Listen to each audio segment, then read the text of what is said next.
नमस्कार। जनताद्वारा जनताका लागि प्रसारित जनता टेलिभिजनको नियमित प्रस्तुति कार्यक्रम सन्दर्भमा यहाँलाई हार्दिक स्वागत छ। र आज फुलपातीको दिन दशैं हाम्रो घर आँगनमा भित्रिसकेको छ। तसर्थ जनता टेलिभिजनको तर्फबाट कार्यक्रम सन्दर्भको तर्फबाट म कार्यक्रम प्रस्तुता शिलुको तर्फबाट यहाँ सम्पूर्णलाई दशैंको धेरै धेरै शुभकामना छ। सुस्वास्थ्य दीर्घायुको कामना गर्दछौँ र कोरोना कोभिड-19 को कारणले गर्दा विगतका दिनमा जसरी हामीले दशैं मनाउन पाएका छैनौं, तर पनि दशैं भित्रिएको छ। घरभित्रै आफ्नै मान्छेहरूसँग आफै आफन्तहरूसँग बसेर बाहिर नगइकन दशैं मनाउनु पर्ने अवस्था रहेको छ। घरमै बसेर दशैं मनाउनु होला। र आजको कार्यक्रममा हामी विशेष गरिकन संगीत क्षेत्रमा रहनुभएका व्यक्तित्वहरूसँग दशैं कसरी मनाउँदै हुनुहुन्छ, यसपालिको दशैंमा तपाईले अब के मिस गर्दै हुनुहुन्छ, यी लगायतका विषयमा आज हामी कुराकानी गर्नेछौँ। शुभकामना आदान प्रदान पनि गर्नेछौँ। र आजको कार्यक्रममा हामीसँग हुनुहुन्छ वरिष्ठ गीतकार कवि दिनेश अधिकारीज्यू। यहाँलाई धेरै धेरै स्वागत छ।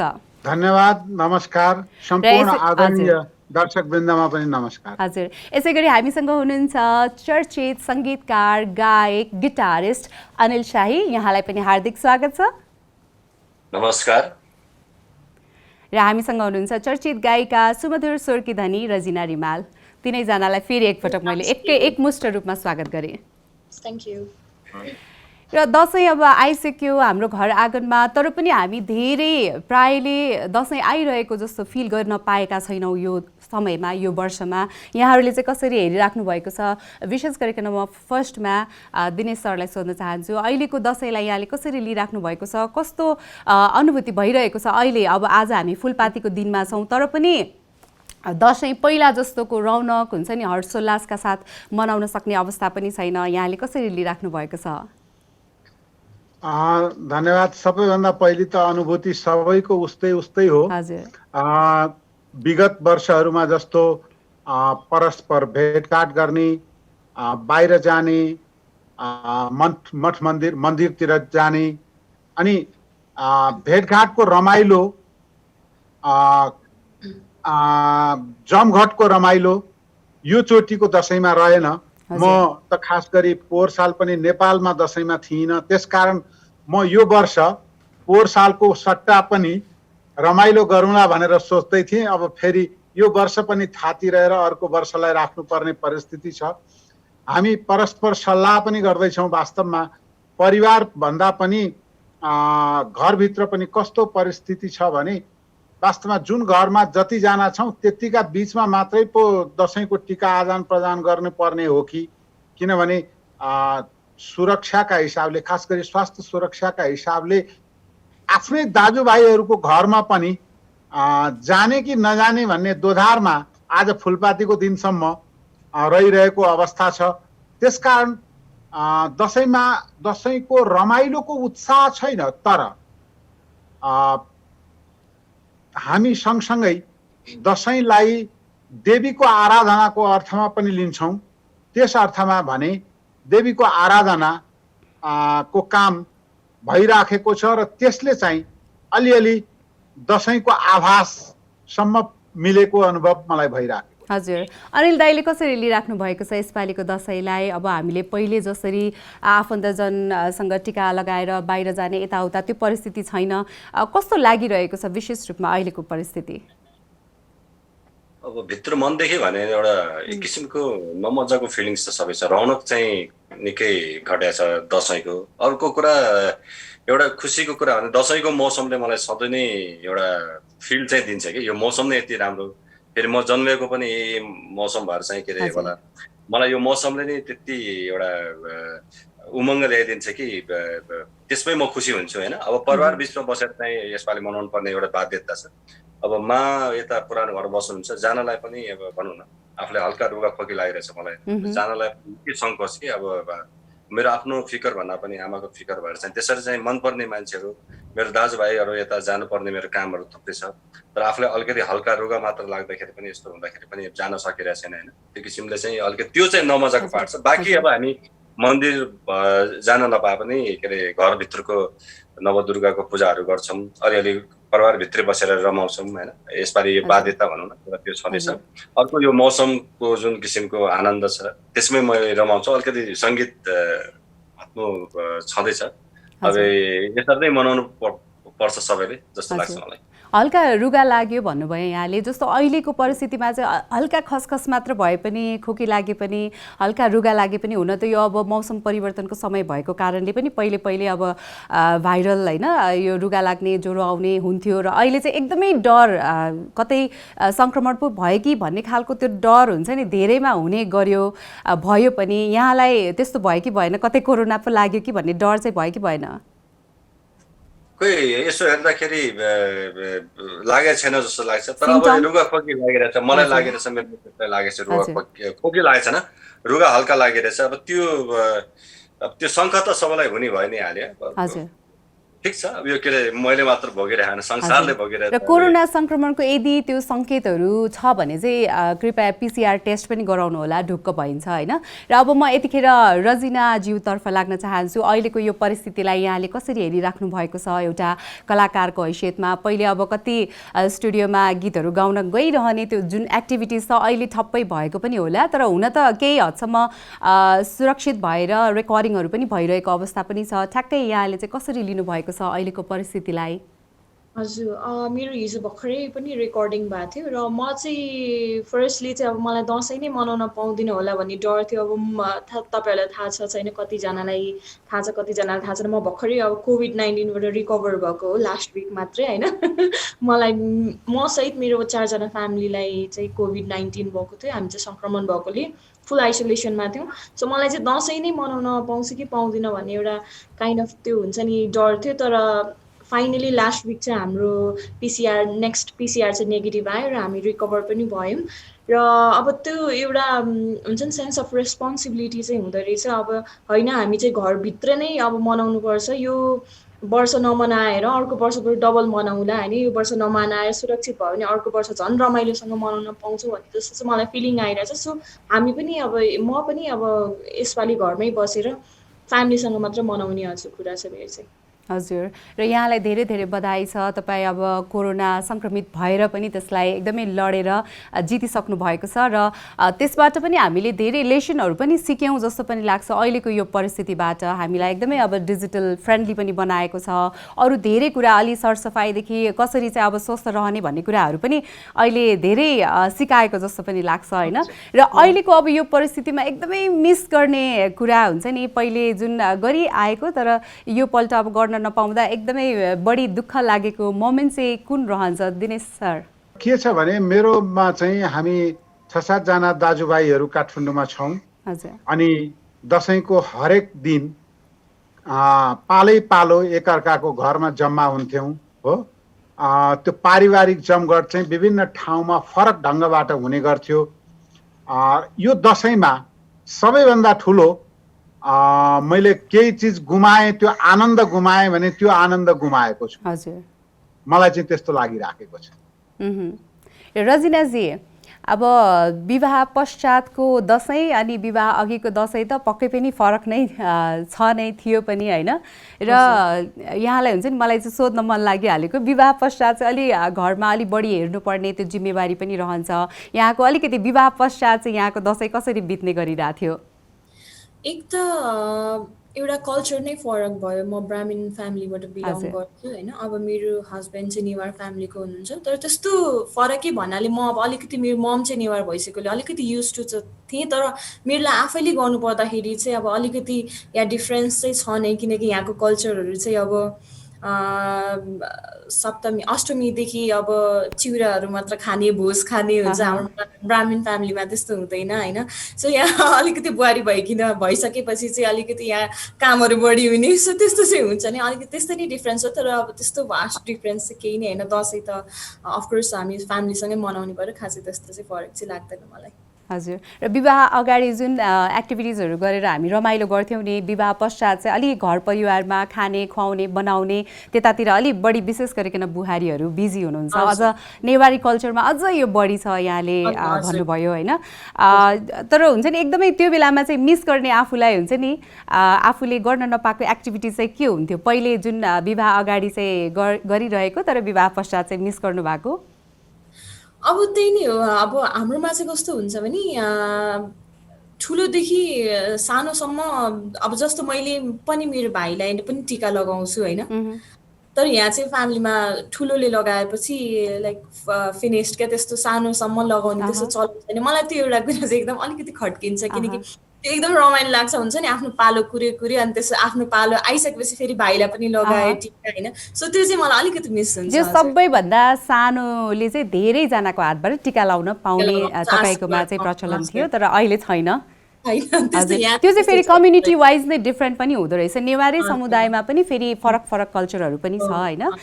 एकैछिन अब अनिल दाई तर्फ लाग्न चाहे। अब अनिल दाई एउटा गिटारिस्ट एकदमै हुन्छ नि, अनिल दाईलाई पाइसकेपछि एउटा मालश्री धुन पनि दर्शकहरूको लागि राखौँ कि जस्तो लाग्यो, र दिनेश सर रजिनाज्यूलाई पनि सुनाउने हाम्रो जमर्को रहनेछ। एउटा गीतभन्दा पनि धुन एउटा प्रस्तुत गरिदिनका लागि म अनिल दाईलाई अनुरोध गर्दैछु।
यसपालि मङ्गल धुनमा अलिक विरह मिसेको छ।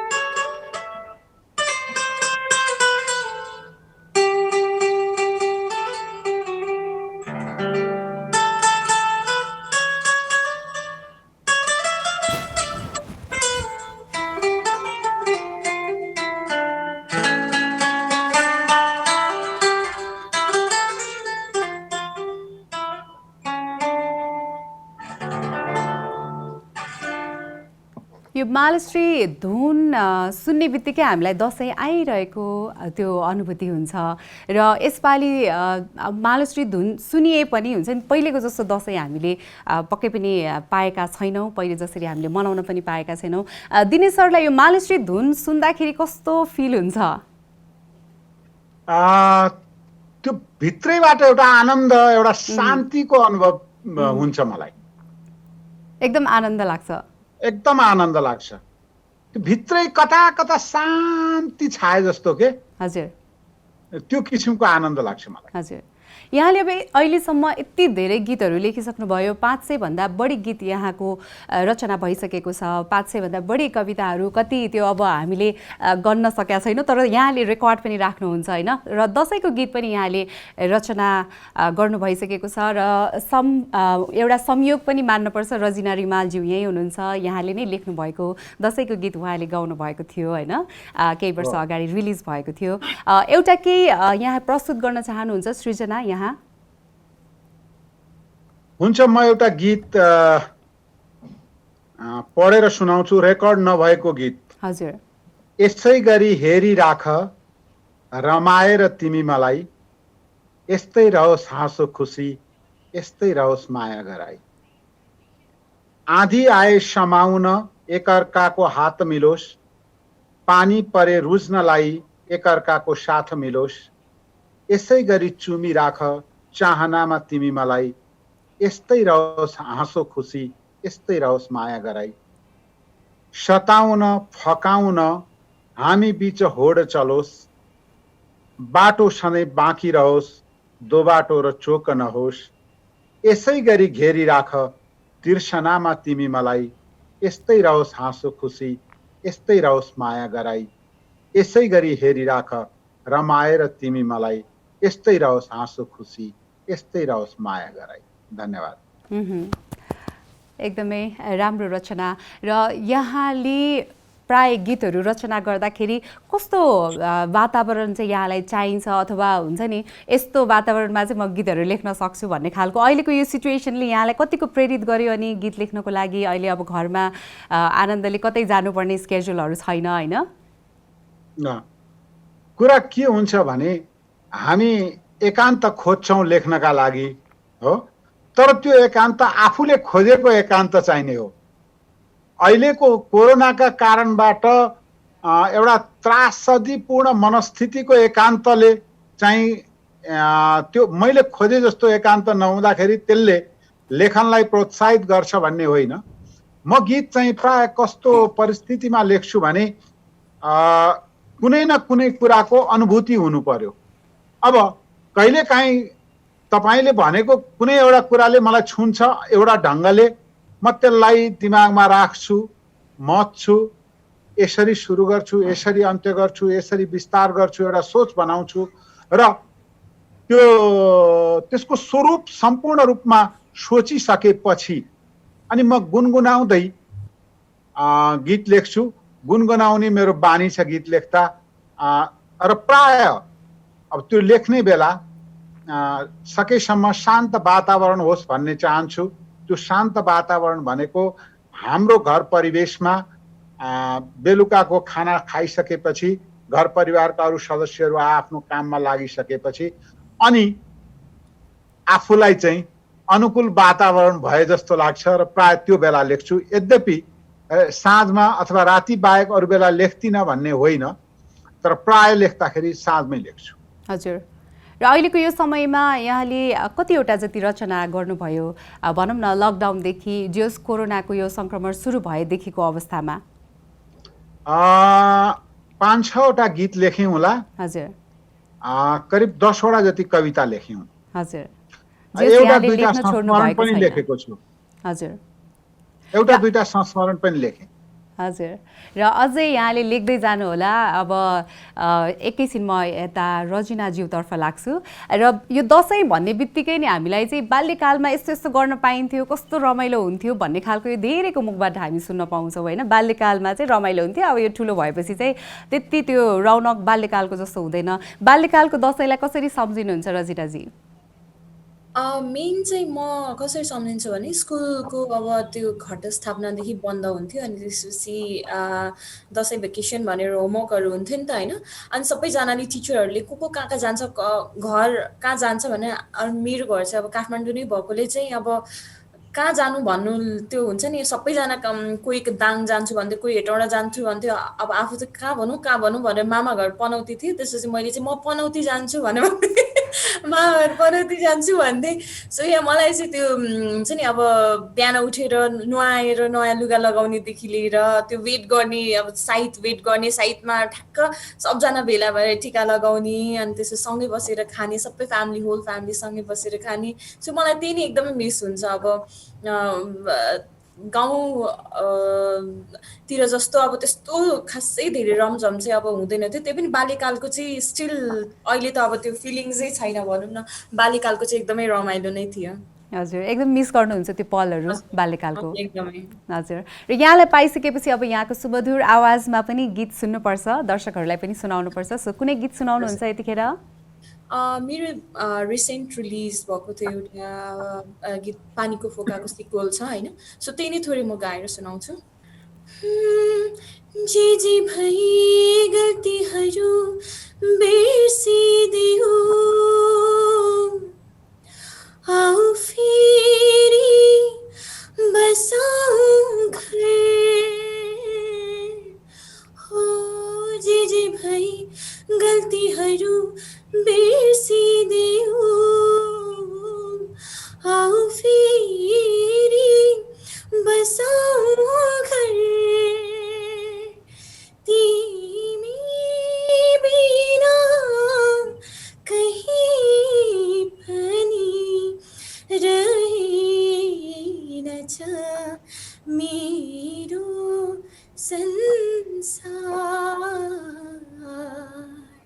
Thank you. र यो Wow. गीतको सङ्गीतकार चाहिँ रहनुभएको छ हरि लम्सालज्यू र लिरिक्स रहेको छ डाक्टर राजबाबु श्रेष्ठज्यूको र अरेन्ज चाहिँ रहेको छ किरण करेल सरको।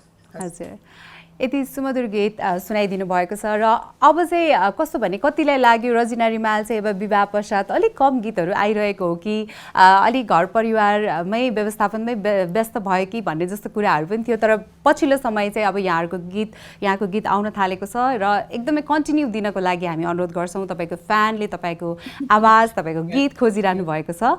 सो हामी त्यो भन्न चाहन्छौँ, अनुरोध गर्छौँ। र अनिल दाईतर्फ लाग्न चाहे यतिखेर अब बाल्यकालको अलिकति कुरा जोडिरहँदाखेरि यहाँको बाल्यकालको दसैँलाई सम्झिनु पर्दाखेरि कुन मोमेन्टहरू चाहिँ एकदमै सम्झिनुहुन्छ? त्यही हो, बाल्यकालमा लङ्गुर बुर्जा खेल्ने एकदम मिस गर्छु होइन। दसैँ तिहारदेखि पुरा 1 महिनाभित्र लङ्गुर बुर्जा खेल्ने एउटा त्यो हुन्छ। अनि पिङ लगाउँथ्यो मेरो चौर भुरिङखेल पोलमा, त्यो पनि मिस गर्छु। अनि अलिअलि साथीहरूसँग के अरे खेल्ने हुन्छ नि, त्यो कुरो बाल्यकालको चाहिँ त्यही हो। देउसी भैलो एकदम मिस गर्छु। सानोमा हामी गाडी चढी देउसी भैलोको लागि दसैँभरि प्र्याक्टिस गर्थ्यौँ होइन, तिहारको लागि। त्यो कुराहरू सबै मिसिङ छ। अहिले त एक प्रकारको भनौँ न त्यो कुराहरू सबैले मिस गर्ने कुरा हो। र पहिलाको जस्तो उ छैन। अब सबै फोनमा बिजी हुन्छ होइन, के अरे वाइफाईमा चलिरहेको हुन्छ, फेसबुकतिर युट्युबतिर नै। अब जमाना बद्लियो तर मिस हुने कुरा त अब पिङ भयो, सानोमा खेल्ने लङ्गुर बुर्जाहरू भयो, साथीहरूसँग झगडा भयो, रमाइलो भयो होइन सँगै, त्यो चाहिँ सबै मिस हुन्छ। र अहिले अब हुन्छ नि, अहिले यहाँसँग हातमा गिटार भइरहेको अवस्थामा अर्को एउटा धुन केही गीत केही सुनाउनुहुन्छ कि भन्ने हाम्रो अपेक्षा रहेको छ। यहाँ जस्तो अहिले सामाजिक सञ्जालमा मैले देखिरहेको छु एकदमै व्यस्त हुनुहुन्छ गीतहरू रेकर्डिङमा। र पछिल्लो समय यहाँलाई एकदमै मन परेको गीत कुनै छ भने पक्कै पनि होला, आफ्नो सृजना त मन परिहाल्छ, तर एउटा गीत सुनाइदिनु हुनुको लागि म अनुरोध गर्छु। हस्।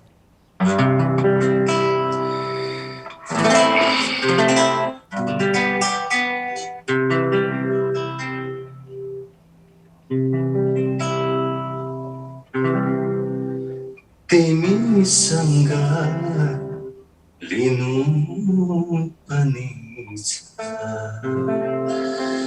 तिमीलाई दिनु पनि छ, हाम्रो हिसाब किताबमा सच्याउनु धेरै छ। त्यो हिसाब भुलेर मैले बेहिसाब मन पराए, जे होस् मैले तिमीलाई चुपचाप मन पराए।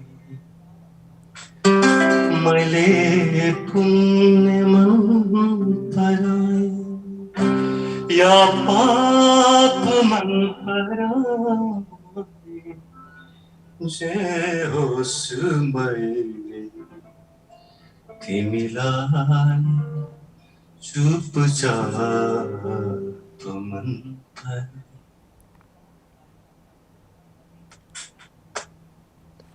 धन्यवाद यहाँलाई। र कार्यक्रमको हामी लगभग अन्त्यतिर पनि छौँ। छोटो छोटो कुराकानी गर्नको लागि यहाँले समय दिनुभएको छ। र अब अहिले यतिखेर एउटा सङ्गीतकर्मीको हिसाबमा सङ्गीत क्षेत्रमा लागिरहनु भएको हिसाबमा चाहिँ जो जति अहिले दर्शकले यतिखेर सन्दर्भ कार्यक्रम हेर्दै हुनुहुन्छ उहाँहरूलाई केही सन्देश दिन चाहनुहुन्छ? शुभकामना सन्देश केही? साउन्डले मिची मिची हात धुनुहोस्। हजुर।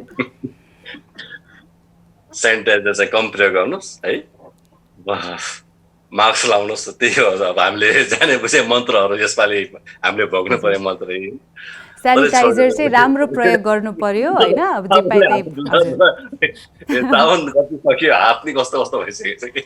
अब शुभकामना छ दसैँ तिहारको सबै दर्शक नेपालभित्र रहनु भएको, नेपाल बाहिर रहनु भएको र प्यारो साथीभाइ वरिपरि हाम्रो दिनेश दाई, रोजिना बहिनी सबैलाई के अरे धेरै धेरै र सबै हेरिरहनु भने दर्शकबिनलाई पनि यो के अरे दसैँको मेरो एकदम शुभकामना। सुस्वास्थ्य रहोस् भनेर चाहिँ भन्न चाहन्छु यसपालि। अरू भन्दा पनि हाम्रो स्वास्थ्य नै धन भएको कारणले सबै स्वास्थ्य रहन सकौँ नेपाली दाजुभाइ र संसारभरिको मान्छेहरू जति यो कोभिड-19बाट चाहिँ प्रभावित भएको मान्छे उनीहरू पनि शीघ्र स्वास्थ्य लाभ होस् होइन, यही चाहिँ म शुभकामना दिन चाहन्छु। हजुर, दिनेश सर, हजुरको शुभकामना सन्देश के छ हाम्रा दर्शकहरूको लागि? सबभन्दा पहिले तपाईँलाई, अनिल भाइलाई, रजिना बहिनीलाई शुभकामना। हामी जो जति जहाँ छौँ स्वास्थ्य सुरक्षाका हिसाबले यो चोटिको दसैँ मनाऊँ, मनले खुसी हौँ र स्वास्थ्य सुरक्षा अपनाएर काम गरौँ। मनोरञ्जनका लागि गीत सङ्गीत सबैका लागि एउटा रमाइलो माध्यम हुनसक्छ, त्यसको सबभन्दा धेरै प्रयोग गरौँ, राम्रा गीत सङ्गीतलाई माया गरौँ, यही भन्छु। धन्यवाद। हजुर, रजिनाजीको शुभकामना सन्देश के छ? हजुर, फर्स्टली त म एकदम रेस्पोन्सिबल भएर यो पालि चाहिँ दसैँ मनाउनु भन्न चाहन्छु। मैले मेरो रिकभर भइसकेपछि भिडियो पनि बनाएको थिएँ, म कोभिड सङ्क्रमित हुँदाखेरि पनि भिडियो बनाएको थिएँ। मैले त्यो कुरा एकचोटि फेरि रिपिट गर्न चाहेँ। सरकारले के गरोस् नगरोस्, तपाईँ आफ्नो इन्डिभिजुअलबाट चाहिँ एकदमै सतर्क भएर हिँड्नु होला भन्न चाहन्छु। अब मेन कुरा त तपाईलाई कोभिड लाग्दै नलागोस्, लाग्नै नदिनु भन्छु, किनकि त्यस लागेको बेला गाह्रो नभए भने त्यसपछिको इम्प्याक्टहरू पनि धेरै हुँदो रहेछ होइन, इफेक्टहरू धेरै हुँदो रहेछ र लागिहाल्यो भने पनि नआत्तिनु होला। मेन कुरा चाहिँ यसलाई एकदमै काम भएर चाहिँ डिल गर्नुपर्ने रहेछ। सो इम्युनिटी चाहिँ बढाएर राख्नु, मजाले हेल्दी फुडहरू घरमै बसेर खानु, फ्यामिलीभित्र नै मनाउनु भन्न चाहन्छु। सबैजनालाई विजया दशमीको शुभकामना र जनता टिभीलाई, सिलुजी, अनिल दाईलाई, दिनेश अङ्कललाई पनि ह्यापी विजया दशमी र सबैजना परिवारलाई पनि ह्यापी विजया दशमी। हजुर, यहाँले अब कुरा राखिहाल्नुभयो, धेरैलाई सतर्क हुनको लागि पनि अनुरोध गर्नुभयो। जस्तो कोरोना सङ्क्रमित भइसके पश्चात पनि त्यसको इफेक्टहरू पछिसम्म पर्छ भन्ने कुराहरू पनि कति सङ्क्रमितहरूले बताउनु भएको छ होइन। सो छोटकरीमा जस्तो के हुँदो रहेछ पछि पनि हुन्छ नि, अब जिउहरू दुख्ने समस्याहरू पनि कतिले भन्नुभयो, त्यस्तो केही कुराहरू सेयर गरिदिनुहोस् न। हजुर, त्यही भएर खास कुरा निकाल्यो। मलाई मेरो आफ्नो पर्सनल प्रब्लम चाहिँ, मलाई र मेरो हस्बेन्डको प्रब्लम भन्नु पर्दाखेरि चाहिँ म अलिकति पनि एक्टिभिटिज गर्न सक्दिनँ अहिले होइन। अब जस्तो मैले हिजो रेकर्डिङ पनि अलिकति ग्याप लिँदै गरेँ, तर गर्न चाहिँ लाइक त्यस्तो गाह्रो चाहिँ भएन, तर मैले ग्याप लिएर गरेँ। तर अब मलाई घरको भड्याङहरू चढ्दाखेरि श्वास आउने, अनि त्यसपछि हातहरू त्यो जिउहरू हुन्छ नि ब्याक यस्तोहरू पेन चाहिँ हुँदो रहेछ। सो त्यही भएर तपाईँहरू यस्तो सतर्क हुने चाहिँ लाग्नै नदिनुहोस् भन्छु कि म आफ्नो इन्डिभिजुअल चाहिँ एकदमै सतर्क भएर बस्नु होला भन्छु। यसले चाहिँ अलिकति मैले सुनेको अब अलिकति लाइफ लङ पनि अब अफकोर्स कोरोना अलिक डेन्जरै भएर त अब हुन्छ नि पेन्डेमिक घोषित गरेको छ, महामारी घोषित गरेको छ विश्वले नै होइन। त्यही भएर चाहिँ अलिकति सतर्क हुनु होला। यसले चाहिँ अब त्यही बेला गाह्रो नगरे पनि पछिसम्म चाहिँ अलिअलि इम्प्याक्ट चाहिँ गर्दो नै रहेछ। हजुर, धेरै धेरै धन्यवाद। आफ्नो एक्सपिरियन्स पनि यहाँले सेयर गरिदिनु भएको छ। यहाँको समयको लागि धेरै धेरै धन्यवाद। दिनेश सरलाई पनि धेरै धेरै धन्यवाद यहाँको समयको लागि, अनि अनिल दाईलाई पनि धेरै धेरै धन्यवाद र विजया दशमीको धेरै धेरै शुभकामना, सुख शान्ति समृद्धि दीर्घायुको कामना गर्दछौँ जनता टेलिभिजनको तर्फबाट। धन्यवाद। कार्यक्रम सन्दर्भको अन्त्यमा आइसकेका छौँ। आज हामीले सङ्गीत क्षेत्रका हस्तीहरू वरिष्ठ गीतकार कवि दिनेश अधिकारीज्यू, सङ्गीतकार गायक अनिल शाही र गायिका रजिना रिमालज्यूसँग शुभकामना आदान प्रदान पनि गऱ्यौँ। सँगसँगै उहाँहरूको एक्सपिरियन्स पनि सुन्यौँ, विगतका दिनका दशैँहरू कस्तो रहन्थ्यो र यसपालि कसरी मनाउँदै हुनुहुन्छ लगायतका विषयमा कुराकानी गऱ्यौँ। यहाँहरू पनि सबैजना घरमै सुरक्षित भएर दशैँ मनाउनका लागि हामी अनुरोध गर्दछौँ। जनस्वास्थ्यको मापदण्डलाई एकदमै पालना गरेर दशैँ मनाउनुहोला। यहाँहरू सम्पूर्णलाई फेरि एकपटक बडा दशैँ 2077 सालको हार्दिक मङ्गलमय शुभकामना व्यक्त गर्दै म कार्यक्रम प्रस्तुता शिलु पनि कार्यक्रम सन्दर्भबाट बिदा हुन्छु। हवस् त, नमस्कार।